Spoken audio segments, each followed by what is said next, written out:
Good morning student. அனைவருக்கும் புத்தாண்டு நல்வாழ்த்துக்கள் தெரிவித்துக் கொள்கிறேன்.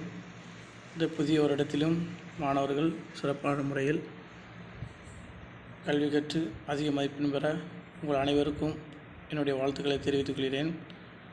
நம்ம போன வருடத்தில் கடைசியாக பார்த்த கிளாஸில் தொழில் முனைவோரை பற்றி பார்த்தோம். இப்போ தொழில் முனைவோருடைய வகைகள், இந்த டைப்ஸ் ஆஃப் த ஆண்டர்பிரினர்ஷிப் அவருடைய பற்றி பார்க்க போகிறோம். அப்போ இந்த வருடத்திலும் நீங்கள் எனது சிறப்பான முறையில் கல்வி கற்று அதிக மதிப்பெண் பெற வேண்டும். அதற்கு நீங்கள் தொடர்ந்து படிப்பில் சிந்தனை காட்டி அதிக மதிப்பெண் பெற வாழ்த்துகிறோம். இப்போ நம்ம இதில் பார்க்க போகிறதுனா தொழில் முனைவோரின் வகைகள். தொழில் முனைவோர்னால் நம்ம செய்யும் பணிகளின் அடிப்படையில் தான் நம்ம தொழில் முனைவு மேற்கொள்ளப்படுகிறது. அப்போ அதன் அடிப்படையில் தான் பல பிரிவுகளாக பிரிக்கப்படுகின்றன. தொழில் ஒட்டி தொழில் முனைவோர் பல பிரிவுகளாக பிரிக்கலாம். தொழில் முனைவோர் என்ற சொல் பொதுவானதாக இருந்தாலும் அவர்கள் மேற்கொள்ளும் பணிகளை ஒட்டி அவர்களை பல்வேறு பெயர்களை அழைக்கலாம்.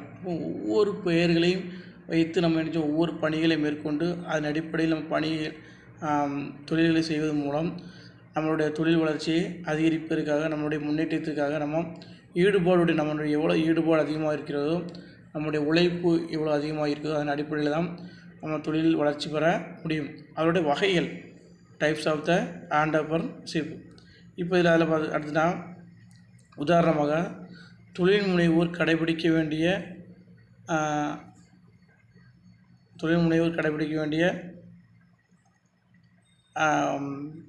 கடைபிடிக்கும் தொழில்நுட்பம் மேற்கொள்ளுதல், தொழில் நடத்தி வரும் இடம், அவர் கொண்டுள்ள உரிமை, அவர்கள் பெரும் செயல் ஊக்கம் என பல்வேறு காரணிகள் அவைகளை வகைப்படுத்தலாம். அப்போ நம்மளுடைய டெக்னாலஜிகள், புதிய தொழில்நுட்பத்தை பயன்படுத்தும் போது நம்ம புதிய யுக்திகளை கையாண்டு நம்ம பல உற்பத்தி முறைகளை கையாண்டு நம்ம அதிக அளவு உற்பத்தி முறையை கொண்டு காணப்படுவதுதான். பல்வேறு காரணிகளின் அடிப்படையாக அவர்களை வகைப்படுத்தப்படுகின்றன. இதில் கொடுக்கப்பட்ட வரைபடத்தில் பார்த்தீங்கன்னா தொழில் முனைவோர் வகைகள், classification according to the functions.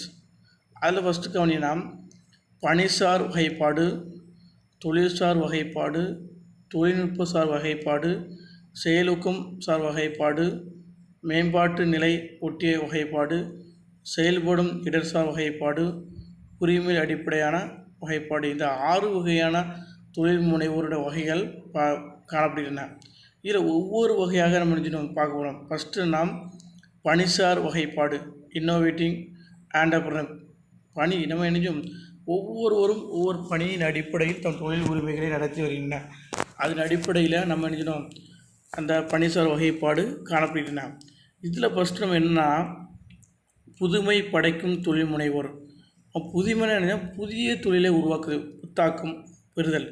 அப்போ புதுமைகளை புகுத்தி கொண்டே இருப்பவர்கள். அப்போ புதிய தொழில்நுட்பத்தை புகுத்தி கொண்டு மக்களுக்கு என்னென்ன தேவைகளுக்கோ அதை நிறைவேற்றி வியாபார சூழ்நிலைக்கு ஏற்றவாறு மாறும் சூழ்நிலைக்கு ஏற்ப, நுகர்வோரின் விருப்பத்திற்கு ஏற்ப அவங்களுடைய தேவைகளை நிறைவேற்றுவதற்காக ஏற்படுவதுதான் புதுமை படைக்கும் தொழில் முனைவோர். இதில் ஒரு புதுமை புகுத்தி கொண்டே இருப்பவர். இவர் எப்போதும் வியாபார சூழலை உன்னிப்பாக கவனித்து கொண்டிருப்பார். அப்போ இவருடைய வியாபார சூழல் என்னென்னா நுகர்வோருக்கு என்ன தேவையோ அதை உன்னிப்பாக அவங்களுக்கு என்ன தேவைகளை அறிந்து அதை எவ்வாறு நிறைவேற்ற வேண்டும், அதான் புதுமை படைப்பாற்றல்.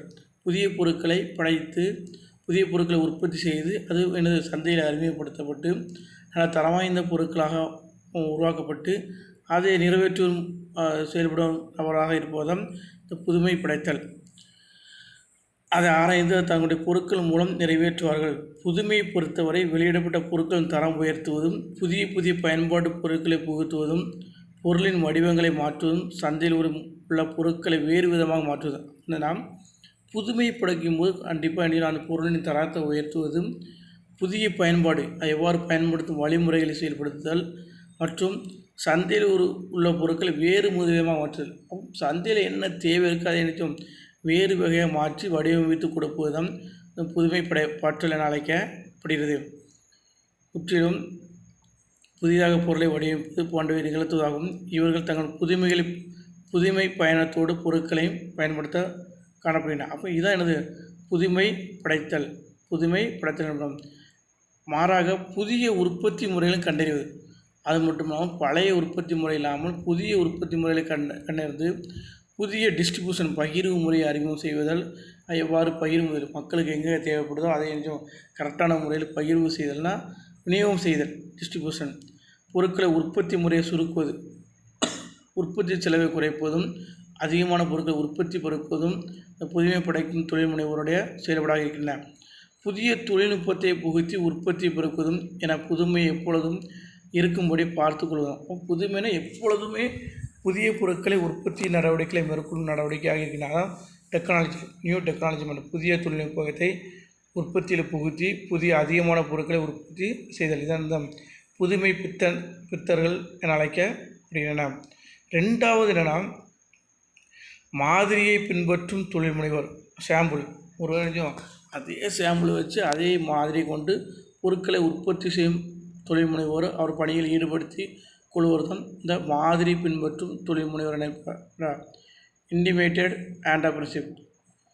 மாதிரியை பின்பற்றும் தொழில் முனைவர்கள் தற்போது சந்தையில் கிடைக்கும் பொருட்களை தங்கள் அறிவு, ஆற்றல், வல்லமை வைத்து கொண்டு வேறு முறையில் வடிவமைப்பார்கள். அப்போ வந்து சந்தையில் ஒரு பொருள் எப்படி இருக்கோ அதே மாதிரி ஒரு பொருளை நினைச்சிடும் தன்னுடைய அறிவாற்றல் மூலமும் தன்னுடைய படைப்பாற்றல் மூலமும் புதிய உற்பத்தி முறைகளை கையாண்டு அதே மாதிரி பொருட்களை சாம்பிளாக வைத்து அதே மாதிரி பொருட்களை ப்ரொடக்ஷன் பண்ணுவதுதான் மாதிரி பின்பற்றும் தொழில் முனைவர் அழைக்கப்படுகிறார்.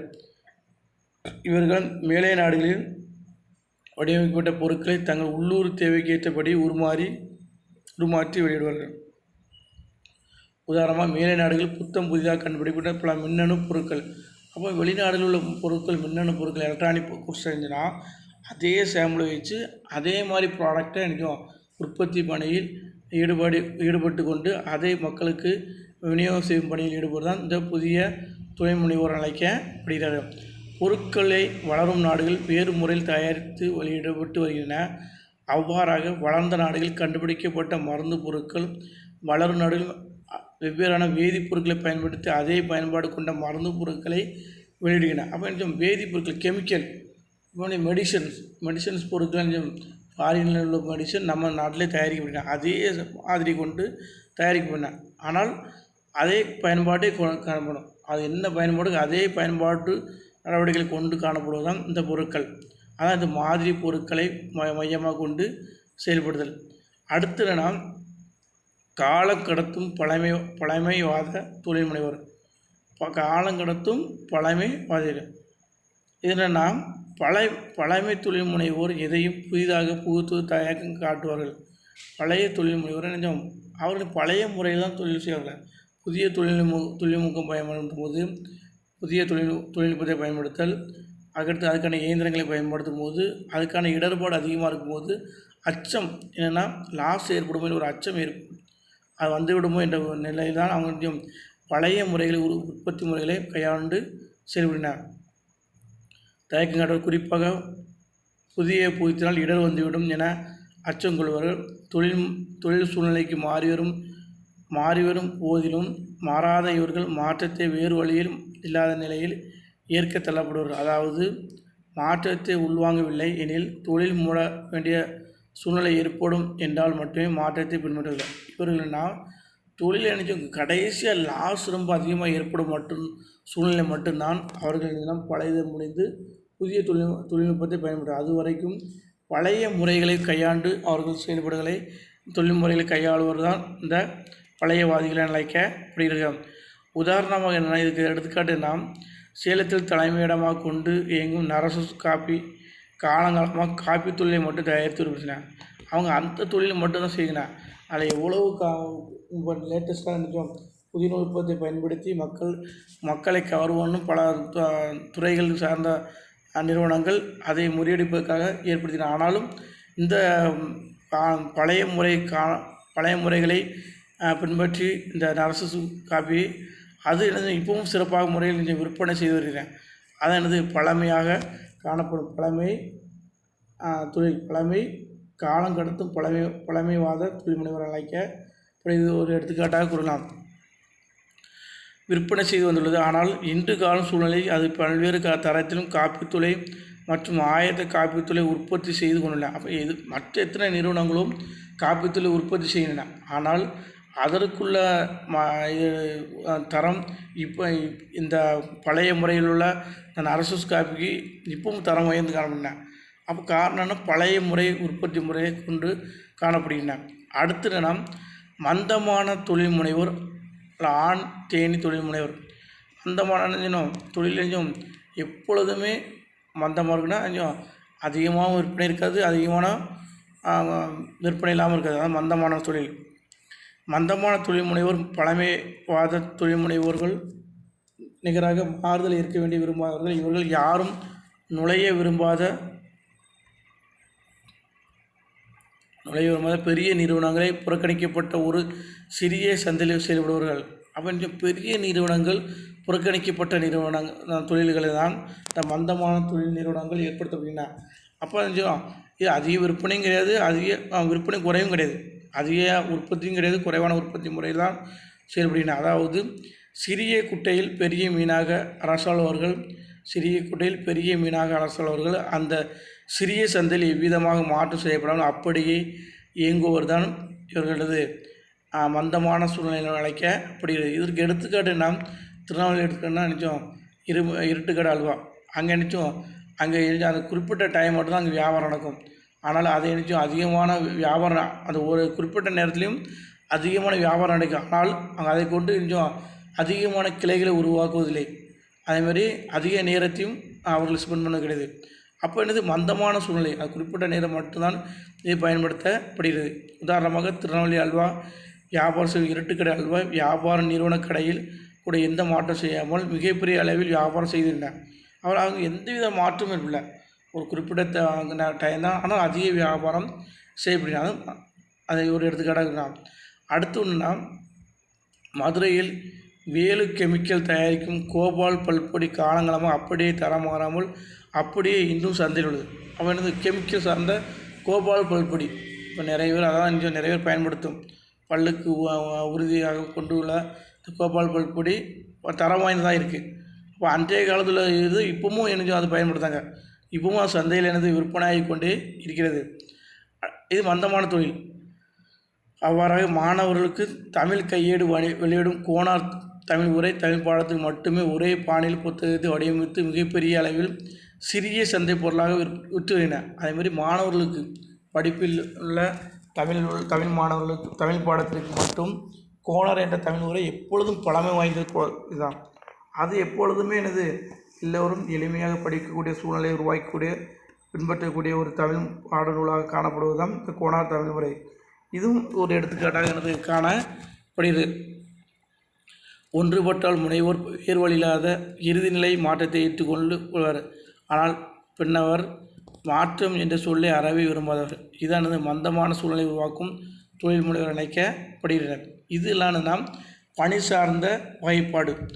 அடுத்து நம்ம பார்க்கும்போது நாம் தொழில் சார்ந்த வகைப்பாடு, classification according type of business. தொழில் சார்ந்த வகைப்பாடு. இதில் என்னென்னா உற்பத்தி தொழில் செய்யும் தொழில் முனைவோர், பிஸ்னஸ் ஆண்டர்பிரினர்ஸ். அவர் பொருளை உற்பத்தி செய்தல், ஒரு பொருளை மூலப்பொருட்களை முடிவற்ற பொருட்களாக உற்பத்தி செய்யும் பொருட்களாக பயன்படுத்துதான் இந்த உற்பத்தி தொழில் செய்யும் தொழில் முனைவோர்.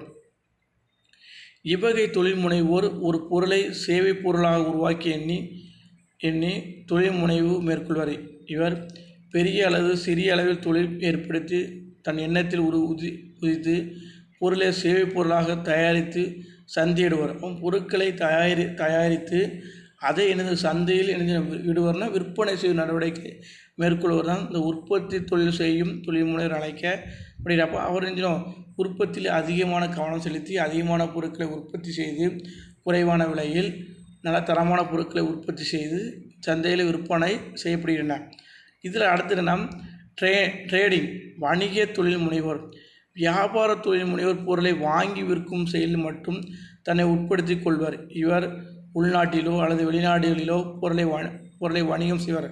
ஒருவேளை ஒரு பொருளை வாங்கி விற்பனை செய்து ஒரு வெளிநாட்டு பொருட்கள் நம்ம நாட்டில் விற்பனை செய்யலாம், இல்லை நம்ம நாட்டு பொருட்களை வெளிநாட்டில் வியாபாரம் ட்ரேடு அதை செய்யலாம். அவன் உற்பத்தி சார்ந்த உற்பத்தியான பொருட்களை வாங்கி விற்கும் நடவடிக்கைகளை மட்டும் உட்படுத்தி கொள்வார். அவங்க அந்த தொழிலை மட்டும்தான் விற்பனை. இவங்க புதிய எந்த ஒரு பொருளை உற்பத்தி பண்ண எங்கே பொருள் உற்பத்தி பண்ணுதோ அந்த இடத்துல பொருட்களை வாங்கி விநியோகம் செய்வதுதான் இந்த வணிக தொழில் முனைவர் அழைக்கப்படுவார். இவர்கள் பொருளை பகிர்வதும் நிபுணத்துவம் பெற்றவராக விளங்கினர். குறிப்பாக தங்களது தொழில் முனைவர் கழிவு முறையில் லாபம் ஈட்டுகின்றனர். பொருளை வெற்றிகரமாக சந்தையிடுவது இவர்களுடைய பணமாகும். வெற்றிகரமான அதிகமான பொருளை அதிகமான லாபத்திலே வெற்றிகரமாக செயல்படுவார். இவருக்கு கழிவு முறையில் லாபம் ஏற்படுகிறது. கழிவுனா அவர்கள் கொஞ்சம் குறைவான விலையில் வாங்கி அதிகமான விலைக்கு விற்பனை செய்து அதில் ஏற்படும் இடைப்பட்டது தான் கழிவு முறையில் லாபம் ஈட்டப்படுகின்றன. அடுத்து நாம் இண்டஸ்ட்ரி தொழிற்சாலை முறையில் தொழில் முனைவர். இண்டஸ்ட்ரியல் ஆண்டர்பிரனர் தொழிற்சாலை தொழில் முனைவோர். இவர்கள் வாடிக்கையாளர் தேவைகளை துல்லியமாக கண்டுணர்ந்து அவர்களின் தேவைக்கு ஏற்ப பொருளை உற்பத்தி செய்யும் தொழில் முனைவோர் என்னென்ன. வாடிக்கையாளர் என்னென்ன தேவைகள் இருக்கோ அதை மட்டும் கண்டுணர்ந்து அந்த பொருட்களை மட்டும் உற்பத்தி செய்து அதை உடனே விற்பனை நடவடிக்கைகளை மேற்கொள்வோர் தான் இந்த தொழிற்சாலை தொழில் முனைவர் அழைக்கப்படுகிறார். இவர்கள் குறுந்தொழில் முனைவராகவும் நடுத்தர தொழில் முனைவராகவும் அல்லது பெருந்தொழில் முனைவராகவும் இருக்கலாம். இவர்கள் பொருளை உற்பத்தி செய்யும் நோக்கில் பல்வேறு வள ஆதாரங்கள் ஒன்று திரட்டி அவற்றை நிர்மம் அமைத்து உற்பத்தி செய்து விற்பனை செய்வார்கள். உற்பத்தி செய்த பொருட்களை பல விதத்தில் மதிப்பை ஏற்றி அல்லது கூட்டிய பொருளை சந்தையிடுகிறார். மதிப்புனா அது எவ்வளவு செலவு ஏற்படுகிறதோ அதையெல்லாம் சேர்த்து கடைசியாக விற்பனையில் ஈடுபாடு கொண்டிருப்பவர்கள் தான் இந்த உற்பத்தி தொழிற்சாலை முறையில் தொழில் முனைவோர் என அழைக்கப்படுகிறார்கள். அடுத்து நாம் கூட்டு பங்கு தொழில் முனைவர் கோஆப்ரேட். கூட்டு பங்கு தொழில் முனைவர் என்பவர் நிறுவனத்தை கூட்டு பங்கு வடிவத்தில் தொழில் துவங்க முனைவர். தொழிலை கூற்று அடிப்படையில் துவங்க தோற்ற பணிகளையும் மேற்கொள்வார்.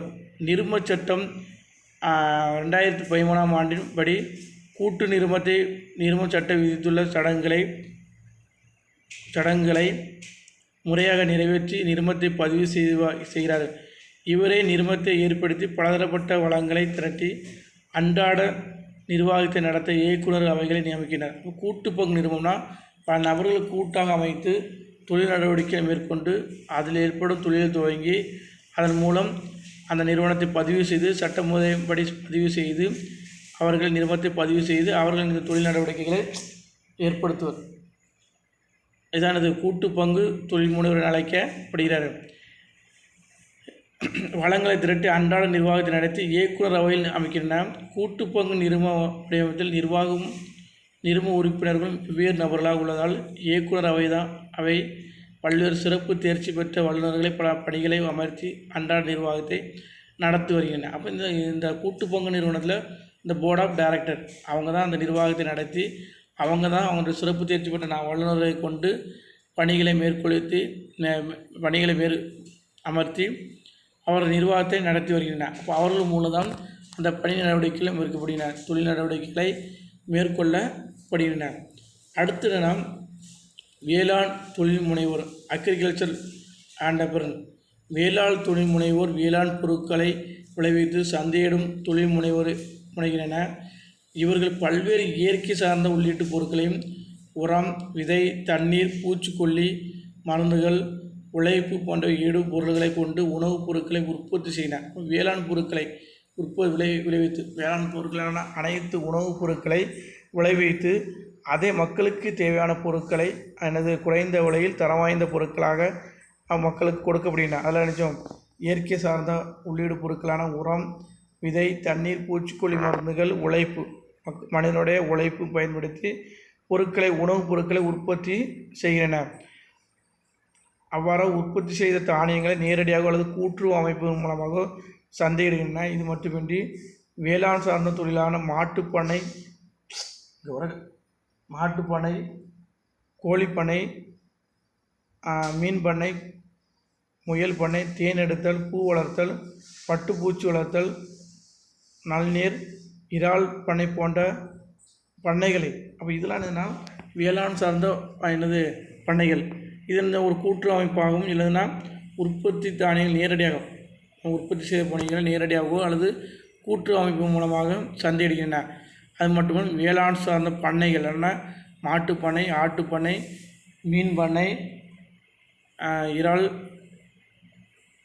பட்டுப்பூச்சி வளர்த்தல் இதெல்லாம் பண்ணை தொழிலாக காணப்படுகின்றன. இது விவசாயம் சார்ந்த காணப்படுகின்ற விவசாயம் சார்ந்த தொழில் முனைவர் எனப்படும். இவங்க விவசாயம் மீன் பண்ணை அமைக்கலாம், ஆட்டுப்பண்ணை வளர்க்கலாம், அது கோழிப்பண்ணை வளர்க்கலாம். இதெல்லாம் மக்களுக்கு தேவைப்படும் ஒரு உணவுப் பொருளாக காணப்படுகிறது. அந்த உணவுப் பொருட்களை தயாரித்து மக்களுக்கு குறைந்த விலை தரமான பொருட்களை மக்களுக்கு கிடைக்கும் வகையில் பயன்படுத்தப்படுகின்றன. அடுத்ததுனா கருவிகள் மற்றும் உற்பத்தி செய்தல் போன்ற செயல்களில் வேளாண் தொழில் முனைவோர் ஈடுபடுகின்றனர். கருவிகளை அப்போ அதுக்கு தேவையான கருவிகள் இந்த மிஷின்ஸ் அவங்களுக்கும் குறைந்த விலையில் அவர்களுக்கு அந்த வேளாண் தொழில் முனைவோருக்கு ஈடுபடுத்தப்படுகின்றன. அடுத்ததுனா சில்லறை தொழில் முனைவோர் ரீட்டெயில் என்டர்பிரனர்.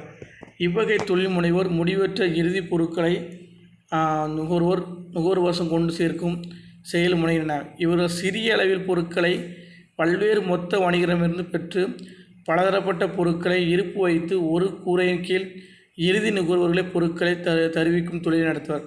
அப்போ சில்லறை வியாபாரி எடுத்துக்கிட்டோன்னா இறுதி பொருட்கள் அதான் முடிவற்ற இறுதி பொருட்களை நுகர்வோருக்கு கடைசியாக கொண்டு சேர்க்கும் இணைப்பு பாலமாக உற்பத்தியாளரையும் நுகர்வோரையும் இணைக்கும் பாலமாக செயல்படுகிறார் இந்த சில்லறை வணிகர். அப்போ நாம் இறுதியாக பொருட்களை கொண்டு சேர்க்கும் பணியில் ஈடுபடுவது இந்த ரீட்டெயிலர். அப்போ அவர்னா ஒரு சிறிய அளவில் அனைத்து வகையான பொருட்களை கொண்டு பலதரப்பட்ட பொருட்களை தன்னிடம் இருப்பு வைத்து மக்களுக்கு தேவையான நேரத்தில் சரியான முறையில் விற்பனை செய்வார். அதான் சில்லறை தொழில் முனைவர் அழைக்கப்படுகிறார்.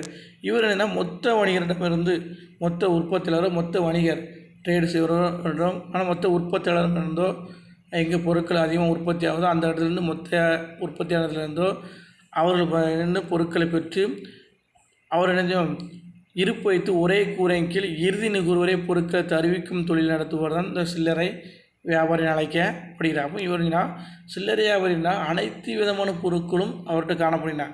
நுகர்வோருக்கு என்ன பொருட்கள் தேவையோ அனைத்து பொருட்களும் அவர்களுக்கு விற்பனை செய்வதில் சிறிய அளவில் காணப்படுகின்றன. இதானது சில்லறை தொழில் முனைவர் அழைக்கப்படுகிறார். அடுத்து சேவை தொழில் முனைவர் சர்வீஸ் என்டர்பிரனர்ஸ். சேவை தொழிலான வங்கி, காப்பீடு, நிதிசார் பொருட்கள், பழுது நீக்கம், ஆலோசனை, போக்குவரத்து, சேவை, விளம்பரம், மனிதவள அளிப்பு போன்ற பிரிவுகளில் தொழிலை துவக்கி நடத்துபவர் சேவை தொழில் முனைவர் அழைக்கப்படுகிறார்.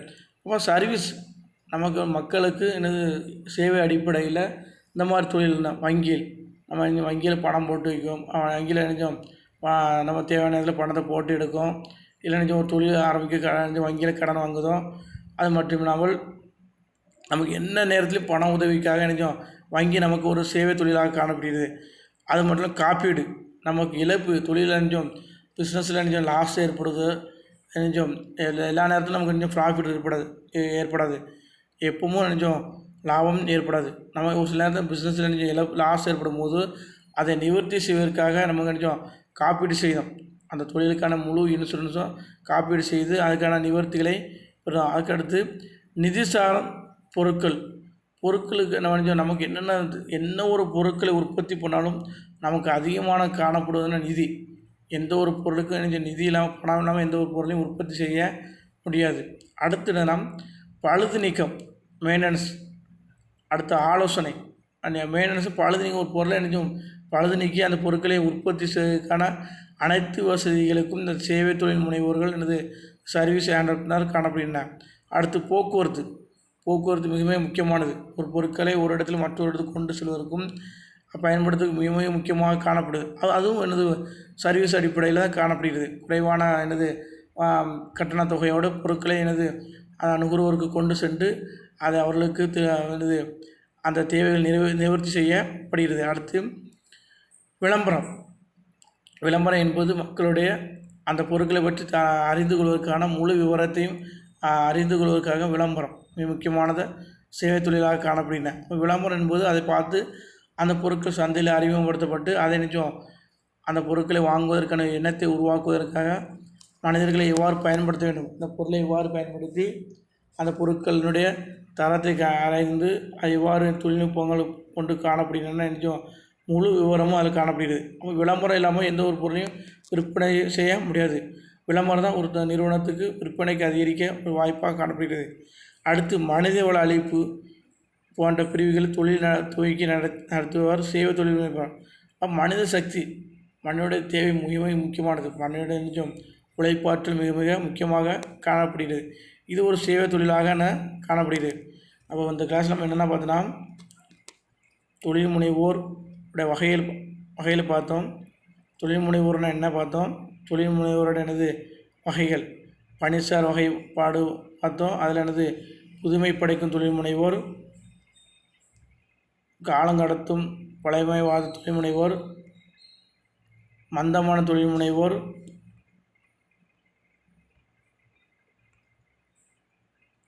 மாதிரியை பின்பற்றும் தொழில் முனைவோர்,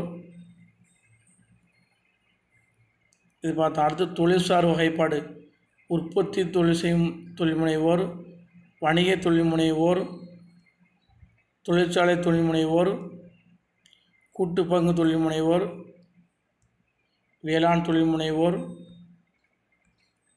அடுத்து சில்லறை தொழில் முனைவோர், கடைசியாக என்னது சேவை தொழில் முனைவோர் பார்த்தோம்.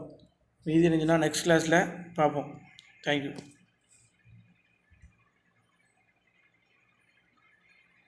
இது என்ன கேட்போன்னா தொழில் முனைவோருடைய வகைகள் என்னதுன்னா பிரித்து கேட்பான். ஒன்று பணிசார் வகைப்பாடு கேட்பான், இல்லைன்னா தொழில்சார் வகைப்பாடுன்னு கேட்பான். பணிசார் வகைப்பாடு கேட்டால் அந்த அந்த 4 பாயிண்ட்டு எழுதணும். தொழில்சார் வகைப்பாடு கேட்டால் அந்த தொழில்சார் வகைப்பாடில் கிட்டத்தட்ட 7 பாயிண்ட் இருக்குது. அது நினைச்சிடும் ஏதாவது ஒரு 5 பாயிண்ட்டு எழுதணும். பிரித்து கேட்பான். எனது தொழில் முனைவோருடைய வகைகள் என்னது கிட்டத்தட்ட 1 2 3 4 5 6 7 இருக்குது. 7ல் தனித்தனியாக கேட்பான். இது அடுத்த கிளாஸில் பார்ப்போம்.